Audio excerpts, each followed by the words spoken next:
Here we go, episode 88 of the Hardline Sports Talk. I'm Michael Merlo. I'm joined as always by John Michael Masiri. JM, how are you on this very fine Monday afternoon? I'm doing good, Michael. Nice shirt, by the way. Thank you. I like that Thank you. shirt. It's a good Yeah, shirt. it's a little wrinkled, but it's all good. Just got it No, out of the wash, so we're good. you should get that spray. My school, they give them out. You spray onto your shirt, and it's a wrinkle release spray. Really? Yeah, you look like a champ. They give it out at school? Yeah, for free. That's interesting. Yeah, You remember my AirPods? yeah. Come on, bring them back, man. I miss them falling out of your ear every episode. They're gone. I washed them. They're done. You washed? Oh my god. They're done. I gotta buy new AirPods. Yep. So those are gone, and we'll Bro, see are what those like we. $200 AirPods? Yeah, those $200 AirPods. Those are the AirPod Maxes, Yeah. and they have Well, those big white ones that are like the something Max. I'm oh, gonna look those into are those. yeah. We'll look Those are into sick. them. We'll see. But All right. yeah, R.I.P. to the AirPods that kept falling out of my ear. Now we have these bad boys, and they're comfortable. Anyway, let's talk some sports here. As for the first time in a very long time, we are going to talk about the NBA because there was a big trade. The big franchise killer, the number one guy you don't want to have on your team if you want to have sustainable success on your NBA team, that would be Kyrie Irving. As we all know, he is a Dallas Maverick, an interesting trade that sends Spencer Dinwiddie and Dorian Smith. Did I say that right? Dorian Kenny Smith? Smith. Dorian Finney-Smith to the Brooklyn Nets. What do we think of this trade? Just first, the package that the Nets got back, and then we'll talk Kyrie for a Well, second. first of all, how dare you leave out Markieff Morris, who was also Oh, included in the deal? I mean, sorry. it's the Markieff Morris trade. Right. No, but what I think is from a basketball standpoint, obviously, this is a great trade for the Mavericks. I mean, Kyrie Irving is a fantastic player. But when you take the other things into account, we know, I can't even remember how many times we talked about Kyrie Irving on this podcast about a year ago when all that stuff was going down and he was just acting like a complete lunatic. And that same guy still exists.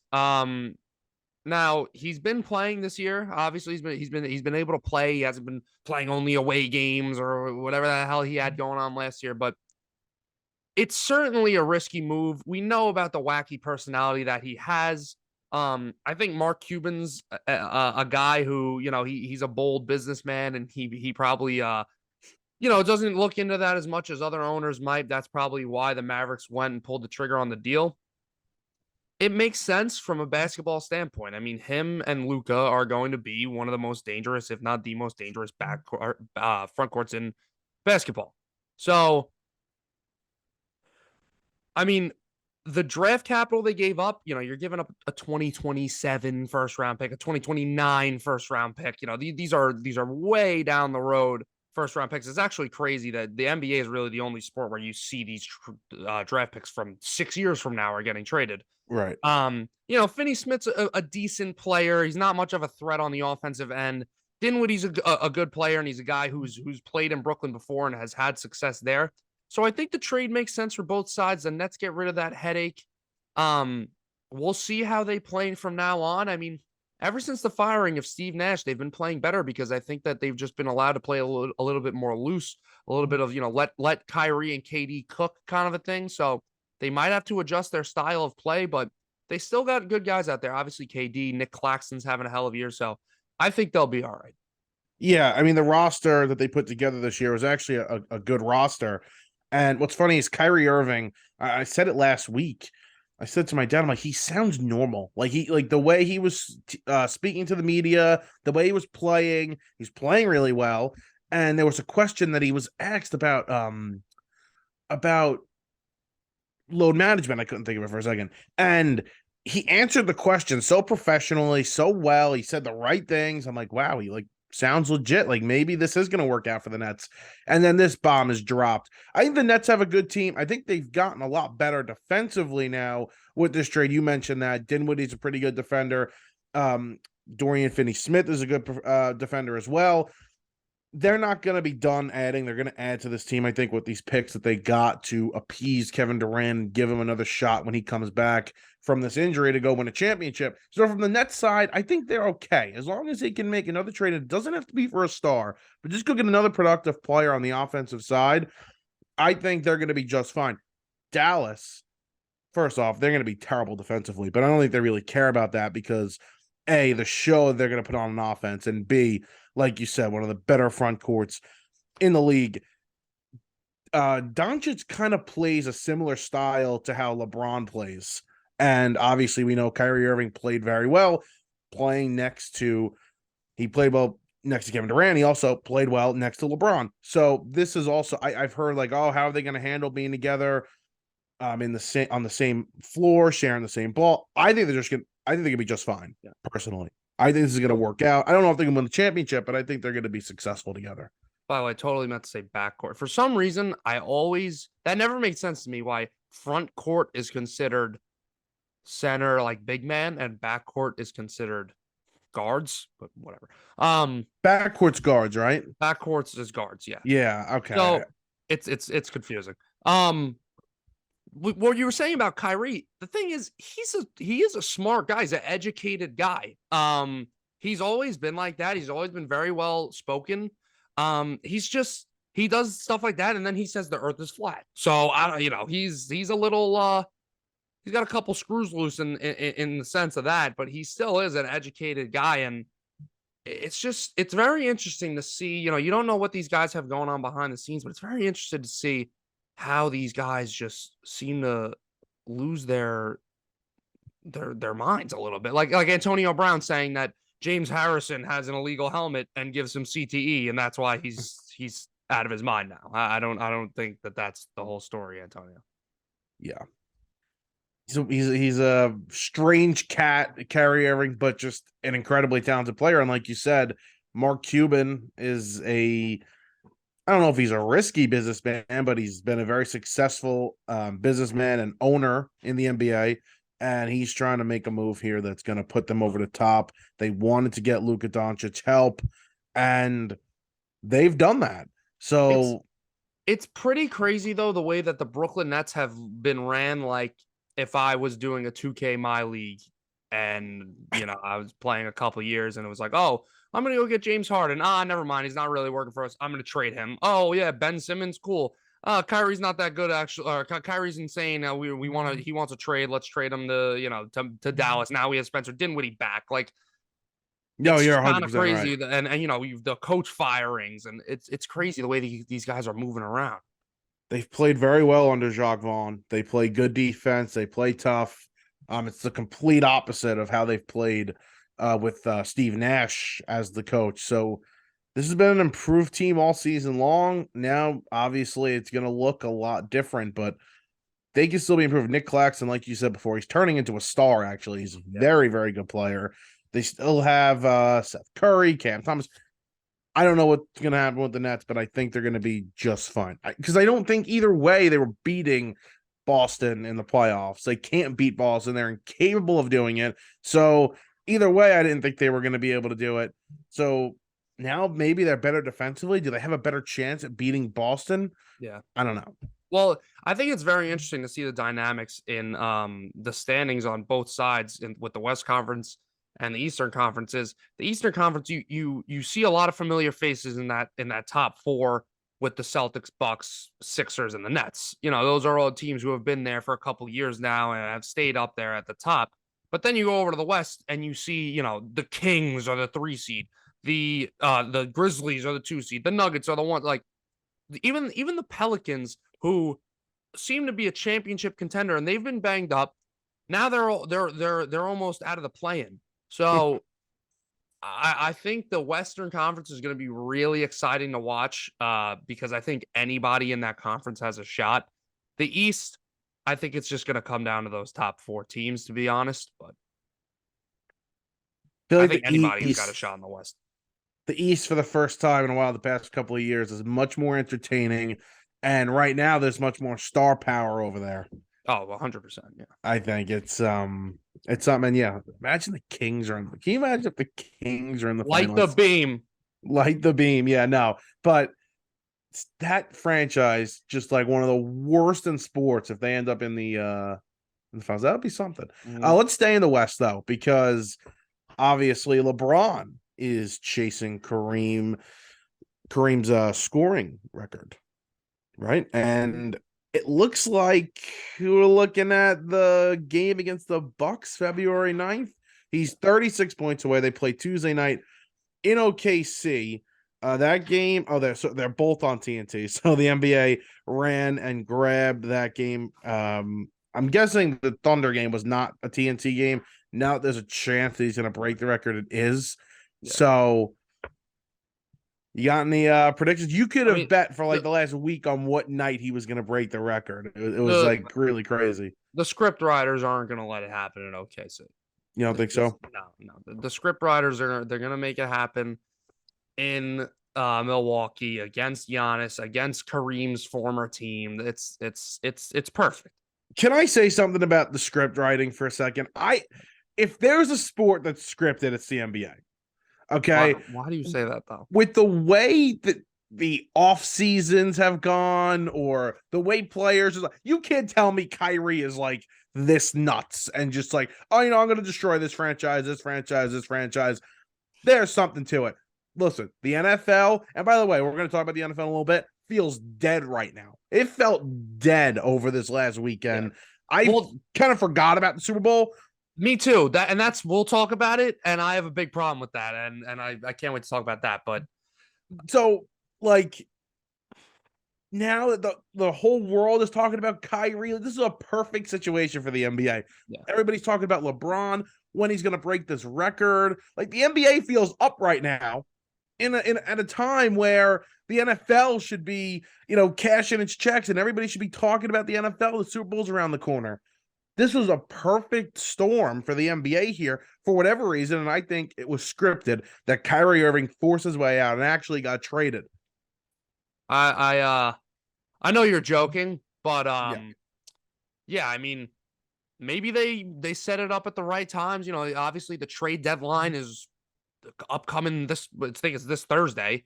So, that's a nice little gap to have that in between the Super Bowl and the conference championship games. And then you got the All-Star break coming up for the NBA. So, yeah, I mean, now's their time in between when baseball is going to be starting and when football ends is exactly their wheelhouse of media coverage and ratings, I'm sure, and everything like that. And of course, they're going to have their playoffs and their finals, which, by the way, are too long. The NBA, like, it's literally 2 months long. There should not be a playoff bracket that is that long. But it's actually funny that people believe like the scripted thing. I like that the NFL players are like joking around with it now. Like they're playing into it. Tweeted something yesterday about like, oh, I was just trying to play along with the script. And Elijah Vera Tucker said something about he was like me before I read the Week 7 script when he, suffered a season-ending injury. So it is funny. No, there have been some funny memes with it. But yeah, totally. NBA scripted. Let's talk about, because we're talking about LeBron. I don't know how everybody feels about the whole GOAT conversation now. I mean, it's obviously been going on for years. I've said LeBron's the GOAT since my junior year of high school. You've been saying it probably even longer before then. Yeah. I think that this does not matter. This only helps his case more as to say. And I also think records like this get a little I don't want to say overrated, because it's obviously a fantastic achievement to become the all-time scoring leader. But I think that sometimes in sports we look a little too into accumulated stats. Mm-hmm. Just I hate to crap on your boy a little bit right now, but Eli's like top 10 all time in passing yards, and he's not a top 10 all time quarterback. No, of course not. But I don't know how people are going to feel now, because I know I've seen some people say, oh, I think this makes him the GOAT if he becomes the scoring champ, when he is going to become the scoring champ. But me personally, and I know you do too, I think he's the GOAT either way.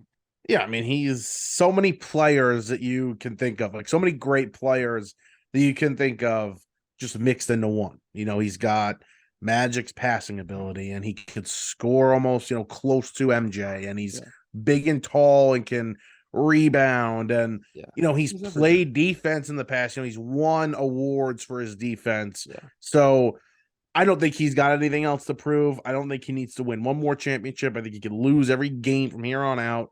He's still the greatest player of all time to me. But I think it's pretty remarkable that to this day that the Jordan LeBron is the biggest and most controversial debate. Like it's still like any sports debate, that's probably number one. yeah, it is. But I think people have calmed down. At least we have, because it's like, you know what? It's a lot of personal bias where if you grew up in a time where you watched Michael Jordan play and you watched Michael Jordan be dominant, you're gonna say you're gonna say Michael Jordan.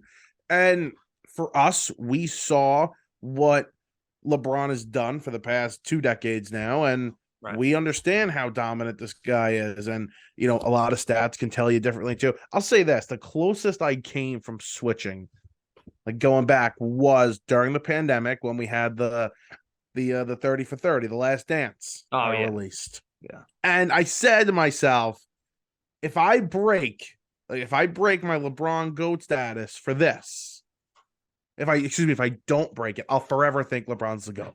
Right. Like if I could withstand this persuasion, I'll be able to withstand anything. And I did. So yeah. There we go. I mean, when LeBron's 30 for 30 comes out, then maybe you watch him at the same time and then you can finally decide. Yeah. I don't think anything will be better than MJ's though. Actually, I don't know. LeBron's probably got some crazy stories. I never even finished The Captain. I feel bad about that. I was really into it too. I was like 5 episodes in. I meant to watch it too. I think I started it. I never finished it. Your boys in the MLB The Show. Congratulations! I'm very excited about that. That's His nice. Fielding's going to be like a 55 though. Yeah, I keep seeing this meme going around. Like, do you remember when the Cardinal player they were playing the Mets at Citi Field, and he fielded a ball up the middle and threw the ball, and it nailed the umpire in the face, and they're like a simulation of what Derek Jeter will look like in MLB The Show. I saw that. He's the unfortunate thing is he's probably not going to be that good in the game, because that game is always like designed for just like power hitters, and unless they juice his card and make him a good power hitter, he's probably not going to be that good. But we'll see. You'll still get him. You'll still play with him. Yeah. When will they put Barry Bonds in the game? Probably never. No, I know. I just what we're talking. He wasn't even in the game when he was an active player. Was he not? Yeah, MVP 2005. He was not in the game. Jim Dowd, who was like a white guy with like max stats, playing left field for the Giants. It made no sense. That's insane. Yeah. We're sitting here, we're talking about the NBA, which should tell you that things are slow in sports, but I just can't stress this enough how much I think about baseball on a daily basis right now. Like it's pretty nuts. I don't know if you're there yet. I'm not there yet. I mean, now, you're going to make fun of me. Now I'm on my NASCAR kick a little bit. Right. First race was last night. So, I'm still like in the mode where I'm stressed about my team and hoping that we could add a little more, although the days are really just winding down now. But yeah, I mean, I am excited. I'm going to the second game of the year and the third game of the year. Very nice. At Yankee Stadium, so that'll be fun. I was listening to MLB Network radio the other day. I know we're winding down the basketball conversation just quickly on baseball. They were talking about the fact that Brian Reynolds is going to take a package close to what the Nationals got for Juan Soto. And they're saying, he's about 90% of the player that Juan Soto is. And I don't agree with that. He's not. Juan Soto is, on another level than Brian Reynolds is, as good as Brian Reynolds is. But then a Yankee fan from New Jersey calls up. And he goes, I'm going to compare the prospects that the Nationals got from the Padres. I'm going to compare what the Yankees should give. He compared Mackenzie Gore, who is arguably going to be he could be a top pitcher in the league, right? He is a big piece of that deal. He compared Clark Schmidt to Mackenzie Gore. Then he compared Oswaldo Peraza to C.J. Abrams, who C.J. Abrams has been one of the top prospects in baseball for, how long now? And he's in the majors, and, he's a young guy, and he's still got time to develop. And then Robert Hassel, I think I'm saying his name right, that 19-year-old freak, okay? that arguably is the number one prize in the entire package that the Nationals got. I never heard of the prospect the guy mentioned. He was some young outfielder that the Yankees have. If you can go through the names, I'll know exactly what name it is if I looked and saw the name. But like, it was not Dominguez. It wasn't Florial. Thank I was gonna God. say if it's Florial, I would have just like laughed my ass off. It was insane. He did not mention Volpe, and then this was the best part. And then he said we could also add Devi Garcia and Luis Heel. Oh my god! And that's what I shut Nobody the radio wants off. Devi Garcia, bro. Yeah, I shut the radio off after that. Did the radio guys laugh like just lose their minds? Because I would have. Well, then they said because the guy prefaced this by saying, "I'm going to give them 90% of the prospects that the Nationals got." So like not equaling, but sort of in the tier of like a little bit below, and they just were not a little bit below. It was nuts. That is a ridiculous statement though to say that Brian Reynolds is 90% of the player that Juan Soto is. Oh my god, yeah. It's not even close, actually. Oh, it was Everson Pereira. It was him. Okay, yeah. Yeah. I mean, he's a decent prospect. Like, right. He's in like the middle of the top 10 of our prospects. He's 5. Yeah, he's not Robert Hassel.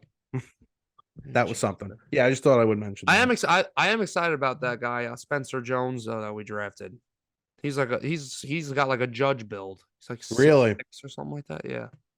When's Austin Wells going to be ready here? No, I don't know. I'm looking at the list right now. I don't know. And what do they do?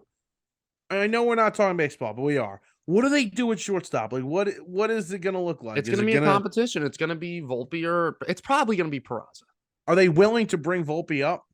Yeah, they said he has all the opportunities to win the job in spring training. So, but I still think it's going to be Peraza. He's 21 years old. He finished in AAA last year. Yeah. Oh, why shouldn't he have a chance then? Yeah, right. All right. Take a quick break, and then we will get to some football. A lot of foosball to talk about. Oh, yeah. We come back. Episode 88, we are back with Hardline Sports Talk. Let's get into some foosball here as we are getting ready. We're inching closer to the Super Bowl, the big game. Which, listen, first off, let's just talk about the Super Bowl quick. For a real fan, it's annoying, right? It's your championship game. It's your biggest game, and there's so much into it that is not about football. It's a pain in the ass. Yeah. Last weekend was the best weekend ever. Yeah. The championship weekend is the best. Divisional round is the best. Mm-hmm. Not this. This week dragged big time. From a football standpoint, to the point where I actually forgot about the game. Like, I forgot about the Super Bowl coming up this week. I think you're exactly right. I think there's a couple problems here. I don't understand why, the NFL, they expand the schedule and they were talking about, maybe giving teams 2 bye weeks because players complain about being tired throughout the season. I don't understand why you have your All-Star game, Pro Bowl, whatever you want to call it, at the end of the season. Have it in the middle of the year, do the same exact format if you want, but give the guys a rest, even if you want to have it, let's say, week 11. So, you have a little bit more of a sample size of who are the Pro Bowlers and who aren't. Do it then. That way, everybody can participate. Guys who, you don't have to worry about, like Jalen. All these great players aren't at Pro Bowl because they're playing in the Super Bowl. And give these guys a rest. I think the gap between the Super Bowl and the conference championships, the 2-week gap, it's too long. I agree. I'm sure as the week gets closer to the Super Bowl, my excitement will come back. I haven't really been thinking about the Super Bowl. I really haven't. And it's kind of crazy because this isn't a crazy time in sports right now. And I really just haven't been thinking about the Super Bowl. The storyline is not something that I've really been thinking about. You get really excited every week of, I wonder how this team's going to do and who's going to show out. And, I'm looking at the spreads and everything like that. I haven't felt like that. It feels to me like the season is over. I'm not even kidding. It feels like the football season is over. Well, it's the low point in, the sports year. Really, February sucks. Yeah. And you're right. The fact that, you're not thinking about it, I'm not thinking about it, that it felt so much longer. Yesterday, for whatever reason, was so much worse than any other year, without football for the 1 week. I don't remember being this tortured. Yeah. And yeah, it's a great Super Bowl. It's a great game. There are storylines, and yet I don't know what happened, but it kind of just like But what was is the forgotten point? about. They don't even get to Phoenix until today. They don't Yeah, even there's no crazy media coverage going on right now or press conferences or anything like that. They were all practicing in Philly and Kansas City this week. It was just the Pro Bowl, which has become a joke, honestly. I mean, I didn't mind some of the stuff they did just because I like to see my own the Jets. I like seeing guys on the mic, and I'm sure you like that thing with Eli was funny with George right. Kittle. Stuff like that is cool, seeing some access like that. But to make it a whole big thing and it have its own week, and I did not watch a single clip of the Pro Bowl live. Yeah, Everything I watched was, on YouTube. I woke up, I was going to sleep, whatever. Oh, let me look at this clip real quick. But I think they got some they need to do some rescheduling. I don't like the format that they have. I watched about 5 minutes of the Pro Bowl live, and the one thing that I took away from it was that, you had Kirk Herbstreit and Pat McAfee are really entertaining people. They were legitimately announcing the game as if it was real. Right. And that was let's be loose. I know it's ESPN, but let's be loose. It's a joke. So let's, kind of run with that. Right. Let's not take this way too seriously. They had the scoreboard and the clock. I would completely get rid of that. I would almost have, like the NHL does. They take divisions, right? And then they have these guys and they compete and they play tournaments, play a smaller game, don't have a clock, play to a score. Yeah. That would be my idea for changing it. But you played 4 quarters of it. It was a lot. Also, how about the players that are on the field? Tyler Huntley, I know. Derek Carr. I mean, come on. I know. No, you're 100% right. It's a joke. And, a lot of the quarterbacks around the league and players around the league were like, I'm not going to this. It's a joke. And now you have I think guys like that playing. I think that's a major thing, and it's something that gets overlooked. Is I don't have really. I always debate with what's my favorite sport, football or baseball. I always go back and forth. So it's not coming from a biased place. Baseball's all-star festivities are 100 times better than football's. It's not even close. They're exciting. You get to see the most exciting thing in the entire sport of baseball is a home run. And you get to see a home run derby. The All-Star game's awesome. They got guys mic'd up. I thought that thing they did with Nestor and Trevino last year was fantastic, where they got them talking to each other in the game. They really do a nice job, and it makes perfect sense. It's in the middle of the year. The only gripe I have with it is that they have that stupid every team needs a representative, which I think is so dumb. But and the MLB, it's the best, it's the most real the game can get. You could replicate the game as best as possible playing baseball than anything else. The only thing that compares to All-Star weekend, the All-Star game and festivities for baseball is the day before the All-Star game of the NBA with the dunk contest and the skills and the 3-point contest. Other than that, there's nothing. And the game itself, baseball clears. But that's even caught some heat because the dunk contests have been kind of weak, and you don't really have any of these you're right. Star players playing. You're not getting stars. Yeah.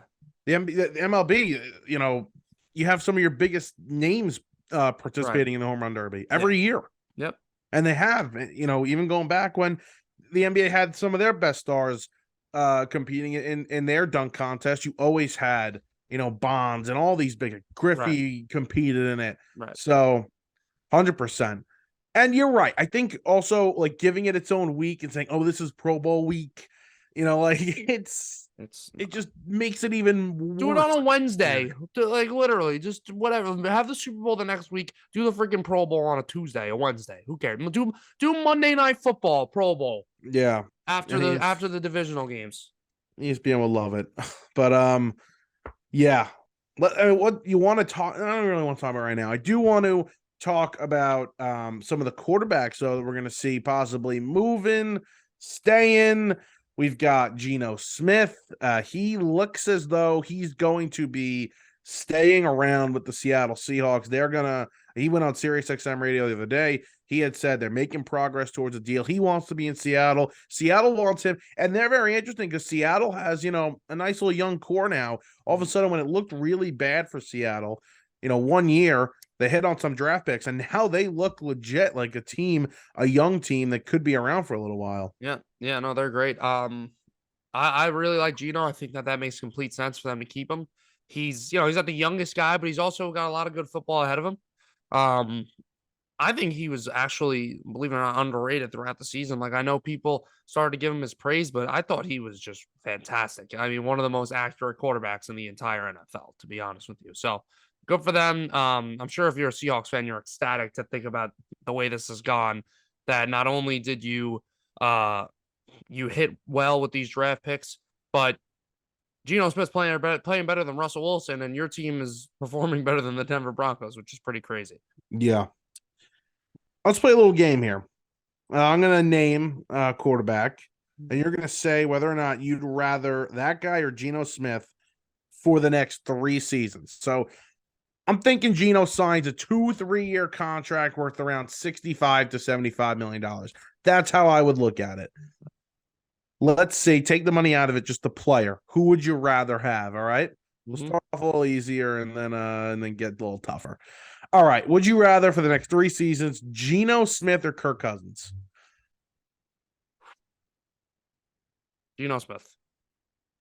All right. Hold on. You said we're starting easy? I thought that was easy. All right, maybe that wasn't. Hold on. No, I'm gonna answer it, but that's not easy. All right, I'll go easier next time. For the next 3 seasons, Kirk had a nice year. I'm gonna go with Geno, just because I think he's probably done a little more with less. I mean, they both have good weapons, and the running backs are good, but I think the offensive lines is where they kind of separate, because Kirk's got a great offensive line, and I think that Geno's got a little bit more mobility, and he really impressed me this year. So I'll go with Geno, but Jesus, Merlo, that was hard. All right, I'm gonna agree with you, although I almost said Kirk just now. I'll agree with you. They're younger and the mobility thing. Yeah, Geno can move around a little bit better. Yeah. So yeah, let's go with Geno there. All right. I was gonna say another one. It's gonna be really difficult. Geno Smith or Derek Carr? Geno Smith. I think I'm going Derek Carr. Okay. I'll take Derek Carr there. Okay. Geno Smith or Jimmy G? Geno. That's where I should have started. Easily, yeah. That's where I should have started. Yeah, Geno. Geno Smith or Brock Purdy next 3 years? Geno. Take his injury out. Let's say he didn't get it. No, I don't. Yeah, Geno. Geno. Okay. Yeah. All right, I'll go Geno too. Yeah. Geno Smith or Daniel Jones next 3 seasons? Geno Smith. You say that very confidently. That was the probably the easiest one so far. There's no way you could say that with a straight face. Yeah. That was the easiest He threw 30 touchdowns. Okay, and he has great weapons. He has great weapons around him, like you said. Listen, I'll go Geno Smith too, but it's very, very close for me for the next 3 seasons. It's not. It's really not. You say do more with less. Geno Smith has a lot around him, a really good running game. But he did like double, and when you just watch them play, like Geno, he throws a beautiful deep ball. Daniel Jones doesn't even throw a deep ball in general. So Geno Smith, double his touchdowns. I mean, there's a certain point where you're like, okay, even if it is more with less, it's less with less is what Daniel Jones did. Yeah, a lot less with less. I'm going Geno, but it's close. Close for not. Me. All right, Geno Smith or Jared Goff. See, this is the one I was. That's the tough one. I'm gonna go with Jared Goff for that. I really like Jared Goff. I think he's underrated. Even his like advanced stats back it up. He was one of like the most efficient quarterbacks in the league this year. Probably didn't get enough credit for the year he had. So I would take Jared Goff. I think this one's easier than anything else. I agree with you. I'd go Jared Goff. What's funny, I just watched some highlights from the Super Bowl in which Jared Goff lost, which was kind of boring. The 13-3 game versus the New England Patriots. I'm going to go. It's crazy, though, how we thought of Jared Goff that season, then how he fell, and now like he's kind of getting back to where he was. Right. It's pretty interesting. Are He there was any? he was in like MVP form at one point in LA. Yeah. Let me see. I'm looking at his numbers right now. Which season was his The best year he went to the year? they went to the Super Bowl. I think he threw 32 30, touchdowns. 32 touchdowns, 12 interceptions, had a passer rating of 101. Yeah. Yeah, that was a really good season. What's this next season? Then there was a drop off. Then you were like, okay, you know what? Maybe this guy isn't going to be the franchise quarterback of the Los Angeles Rams. Matthew Stafford or Geno Smith? Geno Smith. That was on the fly. Yeah, I think the neck issue. Just the injury. Stafford. If they were healthy, I'd say Matt Stafford, but and it is also the next 3 years. Matt Stafford's really up there in age now. So all right. Tom Brady comes back. Tom Brady or Geno Smith? what the hell is it? Geno Smith. Tom Brady's 45. 3 years? You never know. No. He was on the decline this year. This is a good one. This is a good one. Geno Smith or Dak Prescott? That's a good one. That's a good one. I'm taking Dak. Just because you've seen Geno Smith, all right. worse. I'm gonna stick with Dak. I think he had a rough year this year, and I think there's maybe everybody has a bad year. Bounce. You were just talking about Jared Goff. Guys bounce back. I think they got to get him a little more help with receivers. I think they need another receiver there. I'll take Dak. Dak at his peak is better than what Geno is. Yes. Yeah. Agreed. Get him a legit wide receiver number 2, please, and not Michael Gallup or Noah Brown. Well, don't actually. You don't have to. You keep it the way it is. No problem. Please. But all right, Russell Wilson. Think about it, the next 3 years with Sean Payton and what he's got, or Geno Smith. Can't believe we're saying this. I mean, it makes sense to say Russ because, of the track record he has, and he's been an MVP caliber quarterback, and he's probably going to be a Hall of Fame quarterback. He was just so awful last year, and I don't know if Sean Payton is going to do enough to kind of get him back on track. But I'll take Russ. I'll take Russ. It's very close though. Is Russell Wilson capable to have a complete turnaround and give you the year that Geno Smith had? Yeah. Where he had an over 100 pass rating, 100.9. I think he is because, we've seen in the past with quarterbacks of Russ's caliber and quarterbacks better than him, like Aaron Rodgers, where, you have a rough year and, you make a change with the coaching staff and you adapt a new system and that's what happened when they got LaFleur and Rodgers was able to return back to his MVP form. So I'm sure that Peyton could help out and this offense has some weapons on it. The offensive line needs to be improved, but they've got some targets, some guys for him to throw to. So I think he could. Yeah, I'm gonna go Russ too. I trust Sean Payton. I think firsthand, as a Giants fan, I've seen how much coaching matters, and Sean Payton is a Hall of Fame coach, and I don't know if he's going to be able to, bring this guy back to an MVP level, but I think for the next 3 seasons, I'll take that situation over Geno Smith right now. Right. Last one. I don't know if this is difficult or not. Actually, I don't know. I don't want this to be the last one. You know what? No. That was good. Geno Smith or Kyler Murray? Geno Smith, yeah. Yeah, I think I agree. Coming off that ACL for a guy like Kyler who's running around a lot, could be tough for a year. You're not going to see Kyler Murray back to form. Healthy, I'd say Geno Smith. You think so? I'm not the biggest Kyler Murray guy. I really don't think he's that good. Geno Smith or Lamar Jackson? Okay, Lamar Jackson. All right, just The checking. Just last checking. one I would say where I would be like, oof, that's tough is Gino or Tua. Oh, I didn't think of that. That one is tough. I would Let's probably end on that one. I would Let's end on that probably one. I'd probably go with Tua because I think he was really good when he was healthy, and he's still very young, and it was his first year with the new coach, so I think there's more potential there. Um, so I'd go with Tua. Yeah, I'll agree with that. Younger. I But like I like the coach he's attached to too. it's crazy, that we're thinking about Geno Smith with the likes of some of these guys now. I said I'd rather have him over Kirk Cousins. That's Yeah. Kirk Cousins is no slouch. Ty praise. Yep. Ty praise for Gino. Okay, quickly. We've talked a lot about Aaron Rodgers, but over the weekend he was he at Pebble Beach? Was he there? Yep. He won the Pro-Am. Did he really? Yep. I didn't know he was that good of a golfer.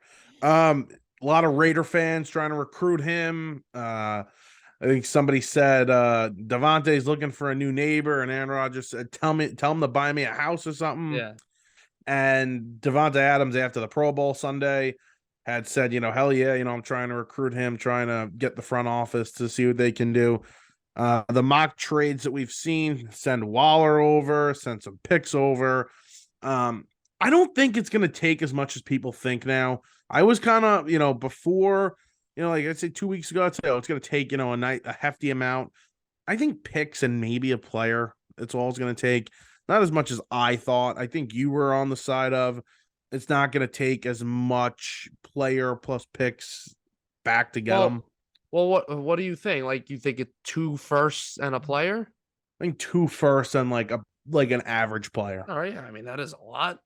It's a lot, but it's not. I thought it was going to be like 2 firsts, maybe another pick, and a legit player. 2 firsts and Elijah Moore. Take it or leave it. Oh God.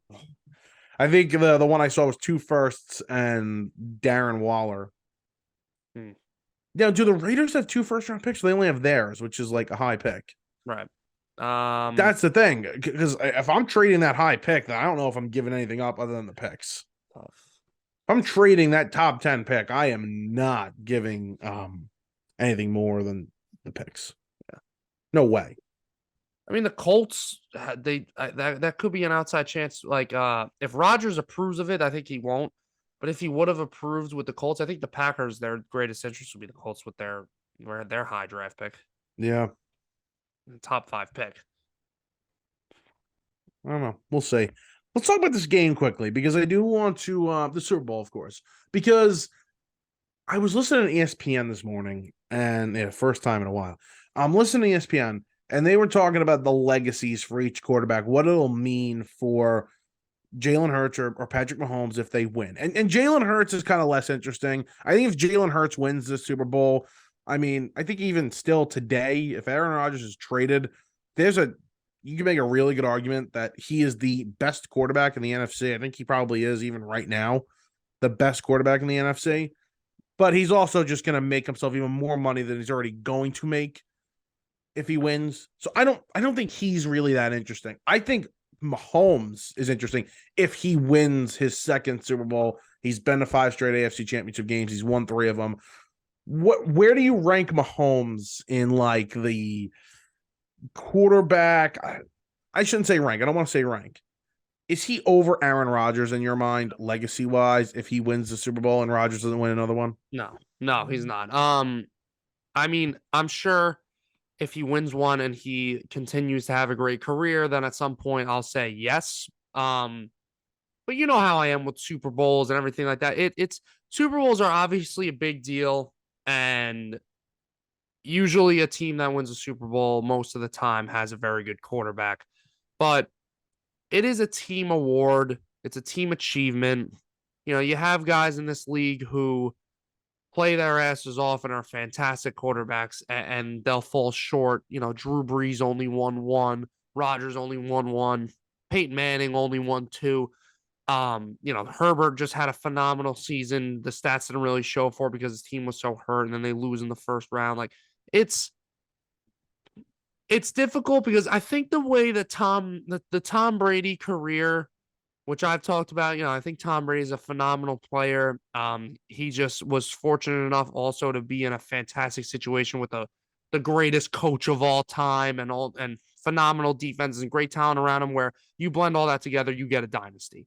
Um, I think that we've been a little spoiled, and our views have been changed now, where because we saw Tom Brady win 7 rings, that we automatically think that everybody needs to have multiple championships and stuff like that to be considered a Hall of Famer or one of the greatest quarterbacks of all time. I don't think that's the way it works. Um, but I obviously think that if Mahomes wins one, it will help his legacy. And I think either way, whether he loses this, wins this, whether he wins 5 Super Bowls, whether he wins one, I think that at the end of the day, with how talented this guy is, he'll probably still be in the conversation as better than Aaron Rodgers, the greatest quarterback of all time. He's that talented that I think it could help his resume, but I think either way, he's headed down that road. Right. And this is a guy, I think this would be his most I think it'll be more impressive than the first Super Bowl for many reasons. One, he loses Tyreek Hill. They're paying him all this money.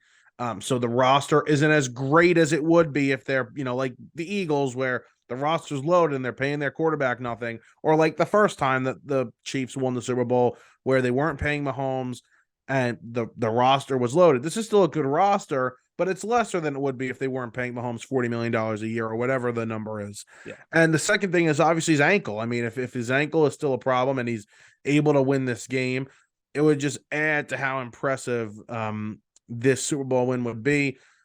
I get what you're saying about Brady and the rings and how, we've had this conversation where Rodgers is the most talented guy we've ever seen, but Brady's like the GOAT when we talk about winning and championships. Yeah. I still view Brady as the greatest of all time. And I can almost, in my mind, kind of differentiate the two where I'm like, well, Rodgers is the most talented guy. And I think Mahomes is honestly kind of right. I think it's like 1A, 1B. I have never seen a guy like Patrick Mahomes when he's on. Yeah. So I would actually, I think personally, I'll put Mahomes 1 because we're not talking about, how many talent wise, as I'm just talking talent wise. Yeah. I honestly, I think I agree. He's 1 for me, but this is an important one for Mahomes. I think legacy wise because of what has gone on around him this past year. Yeah, no, I agree 100%. I was thinking about that the other day. Is Tyreek Hill obviously had a fantastic year for the Dolphins, but could you imagine if he stayed in Kansas City and the legacy that he would have with all the Super Bowls he'd probably win? And I mean, you're talking about he's entering, one of the greatest wide receivers ever conversation with the numbers that he would have and with Mahomes. And I mean, everybody will now forever just think about Mahomes and Kelsey, but about Jalen Hurts.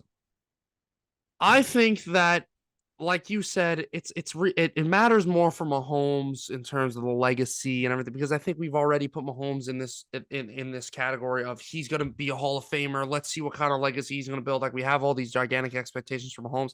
I do think if Jalen Hurts wins the Super Bowl, though, people will probably put some more respect on him, because I think that people already don't give him the respect he deserves. I think people think he had a bit of a fluke season. He was just a product of the system around him and everything like that. And I really think that Jalen Hurts is going to be a premier quarterback. It already is one of the premier quarterbacks in this league. And I think as the years go on, he could certainly have his name up there with the best in the sport.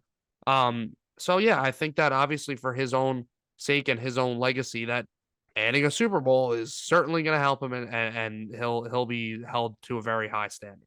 The top quarterbacks in the NFC are legitimately going to be Jalen Hurts, Dak Prescott, Jared Goff.